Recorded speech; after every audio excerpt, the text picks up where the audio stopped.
Guys market के अंदर हमें बिटकॉइन में एक काफ़ी बड़ा डंप देखने को मिला। ऑलरेडी बिटकॉइन का प्राइस यहाँ पर $85,000 के अराउंड ऑलरेडी टच कर चुका है। तो ऐसे में कौन से बड़े रीज़न हैं जिसकी वजह से मार्केट के अंदर इतना बड़ा फॉल आया और क्या यहाँ पर नेक्स्ट हो सकता है मार्केट के अंदर, क्या यहाँ पे पॉसिबल नेक्स्ट सिनेरियो बन सकता है, सारी चीज़ें आज की इस वीडियो में डिटेल में डिस्कस करेंगे। क्योंकि काफ़ी सारे लोगों को यही पूछना है कि अब बिटकॉइन यहाँ पर $90,000 के लेवल को ब्रेक डाउन करके $85,000 के लेवल तक आ चुका है। तो क्या यहाँ से हम एक्सपेक्ट कर सकते हैं बिटकॉइन का प्राइस $80,000 या इवन $75,000 तक भी जा सकता है। तो सारी चीज़ें इस वीडियो में डिस्कस करेंगे। सबसे पहले अगर बात करें बिटकॉइन के करंट प्राइस की, तो बिटकॉइन का करंट प्राइस यहाँ पर $85,000 और $86,000 के बीच में अभी थोड़ा स्टे किया हुआ है। रात यहाँ पर जैसे मार्केट के अंदर आपने एक सडन फॉल देखा होगा, उसके बाद मार्केट थोड़ा सा यहाँ पर स्टेबल होने की कोशिश कर रहा है।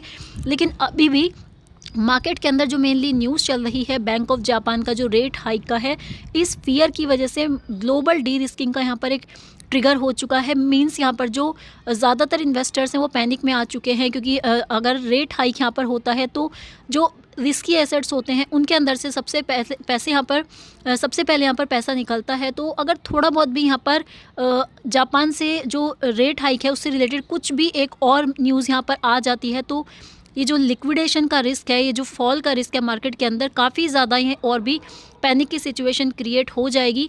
क्योंकि क्या होता है, ज़्यादातर जो इन्वेस्टर्स होते हैं, अगर यहाँ पर रेट हाइक की बात करें तो ज़्यादातर जो इन्वेस्टर्स होते हैं वो क्या करते हैं, जब येन का प्राइस यहाँ पर चीप होता है तो वो हायर जो रिस्क एसेट्स हैं उनके अंदर, जैसे कि इक्विटीज़ के अंदर, क्रिप्टो के अंदर, उस टाइम पर इन्वेस्ट करते हैं। लेकिन जब यहाँ पर रेट इंक्रीज़ हो जाएगा, रेट हाइक हो जाएगा, उस टाइम पर क्या होगा, ये इनकी जो एक प्राइस है वो बढ़ जाएगा और ऐसे में जो रिस्की एसेट्स हैं वहाँ पर से पैसा निकलना स्टार्ट हो जाएगा। तो यहाँ पर क्या होगा, लायबिलिटीज़ बढ़ने की वजह से मार्केट के अंदर फिर से एक पैनिक की सिचुएशन क्रिएट होगी, फिर से हमें एक और फॉल देखने को मिल सकता है। वैसे कुछ गारंटीड नहीं है, लेकिन हिस्टोरिकली ऐसा हुआ है कि बिटकॉइन ने बहुत ही मेजरली रिएक्ट किया है जब भी यहाँ पर बैंक ऑफ जापान के रेट हाइक्स यहाँ पर आए हैं। 20%, 30% इस तरह के जो नॉर्मल फॉल्स हैं वो यहाँ पर आए हैं और within weeks, 1 week 2 week के अंदर यहाँ पर इस तरह के फॉल्स आए हैं। तो इसलिए आपको थोड़ा यहाँ पर एक्स्ट्रा केयरफुल रहने की ज़रूरत है। ऑलरेडी आप देख ही चुके हैं, जब से जापान के रेट हाइक की बात चल रही है तब से ही हमें मार्केट के अंदर रेड कैंडल्स, बहुत बड़ी बड़ी रेड कैंडल्स देखने को मिल रही हैं एंड ऑलरेडी बिटकॉइन $85,000 के लेवल तक आ चुका है। इसके अलावा दूसरी बात करें, अगर यहाँ पर जो फेड के जो रेट कट्स हैं उनके बारे में अगर बात करें तो ऑब्वियसली फेड का रेट कट यहाँ पर आ चुका है। लेकिन स्टिल काफ़ी सारी चीज़ें यहाँ पर ध्यान में रखनी होंगी, क्योंकि फ्यूचर की जो अनसर्टेनिटी है, जैसे कि यहाँ पर जो जॉब का डेटा है, अनएम्प्लॉयमेंट डेटा, वो काफ़ी मतलब इस तरह की चीज़ें जब बीच बीच में नेगेटिव डेटा यहाँ पर आ जाता है, जितना एक्सपेक्टेड था उससे हायर डेटा यहाँ पर आया, तो ऐसे में यहाँ पर लोग काफ़ी ज़्यादा एक ऐसी सिचुएशन उनके सामने क्रिएट हो जाती है जहाँ पर चीज़ें अनडिसाइडेड फेज़ में चली जाती हैं। और आपने उसका रिएक्शन देखा भी, बिटकॉइन ने जैसे ही $90,000 के लेवल को ब्रेक डाउन किया उसके बाद से लगातार सेलिंग प्रेशर बढ़ रहा है और काफ़ी हाई लेवल की यहाँ पर लॉन्ग्स की पोजीशन लिक्विडेट हुई हैं। विद इन आवर्स में काफ़ी मिलियंस के यहाँ पर लिक्विडेशन हुए हैं। आप कहीं से भी डेटा उठा के देखोगे तो आपको ये सारी चीज़ें क्लियर आउट हो जाएंगी। जितने भी लॉन्ग ट्रेडर्स हैं वो बहुत बुरी तरीके से फंसे हुए हैं।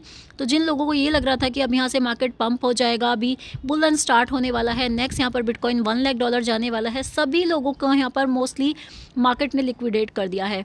तो जो सेल ऑफ का यहाँ पर इस टाइम पर जो सिनेरियो चल रहा है, बिटकॉइन ने ब्रेक डाउन लिया है और वो भी वीकेंड ट्रेडिंग के टाइम पर, जब बहुत ज़्यादा यहाँ पर जो लिक्विडिटी है लोअर होती है, ऑर्डर बुक्स हैं वो भी काफ़ी ज़्यादा शैलो होते हैं। तो ऐसी कंडीशंस में अगर छोटे छोटे स्मॉल ऑर्डर्स भी लगते हैं तो यहाँ पर प्राइस एग्रेसिवली मूव करने लगता है और ऐसा ही यहाँ पर कुछ हुआ। बाकी रही सही जो कसर थी वो विंटरम्यूट ने पूरी कर दी, क्योंकि उसने लार्ज अमाउंट में बिटकॉइन को यहाँ पर सेल करना स्टार्ट कर दिया। बैक टू बैक यहाँ पर सेलिंग स्टार्ट हो गई। $1.5 बिलियन के वर्थ के बिटकॉइन को यहाँ पर सेंट्रलाइज एक्सचेंज के ऊपर उन्होंने सेल करना स्टार्ट कर दिया और उसकी वजह से और भी प्रेशर यहाँ पर क्रिएट हो गया। वॉलेटिलिटी मार्केट के अंदर बढ़ गई और काफ़ी ज़्यादा यहाँ पर जो लिक्विडिटी क्रिएट होने की वजह से मार्केट के अंदर आपने देखा ही कि क्या रिजल्ट आपके सामने आया। क्योंकि जो सेल्स का टाइम है ना वो काफ़ी मैटर करता है। विंटरम्यूट ने जो एक्टिवली जो लो लिक्विडिटी की कंडीशंस थी, मीन्स जैसे वीकेंड पे लो लिक्विडिटी होती है, तो उस टाइम को सिलेक्ट करके वहाँ पे सेल आउट करना स्टार्ट कर दिया, जिसकी वजह से यहाँ पर बिटकॉइन डायरेक्टली $85,000 के लेवल्स तक आ गया। अब नेक्स्ट यहाँ पर क्या हो सकता है, अगर यहाँ पर जो ये इस तरह के अपडेट्स हैं मार्केट के अंदर अगर पैनिक स्पेशल क्रिएट करते हैं, जैसे कि बैंक ऑफ जापान की जो रेट हाइक है उसका कंफर्मेशन अगर आ जाता है तो ग्लोबल प्रेशर फिर से बढ़ जाएगा और बिटकॉइन यहाँ पर अंडर प्रेशर आ जाएगा। और फाइनली आप देखोगे कि हो सकता है बिटकॉइन के अंदर मार्केट में हमें $80,000 के लेवल्स को भी बिटकॉइन ब्रेक करते हुए देखे, क्योंकि ये इनके ऊपर प्रेशर बढ़ेगा। बैंक ऑफ जापान का जो मीन्स जापान की जो करेंसी है ये उसके अंदर अगर प्रेशर बढ़ेगा तो लोग ऑब्वियसली वहाँ से पैसा निकालेंगे, जो हाईली रिस्की एसेट्स होते हैं उनमें से पैसा निकालेंगे ऑब्वियसली। तो ऐसे में क्रिप्टो को काफ़ी ज़्यादा खतरा हो सकता है इस टाइम के अंदर। तो अभी के टाइम पर आपको मार्केट के अंदर थोड़ा चीज़ों को वॉच आउट करना है, ब्लाइंडली ट्रेड्स नहीं करना है, थोड़ा मार्केट को स्टेबल होने दीजिए, उसके बाद ही आप अपनी नेक्स्ट ट्रेड्स को प्लान कीजिए। फिलहाल वीडियो में इतना ही था। Thank you for watching.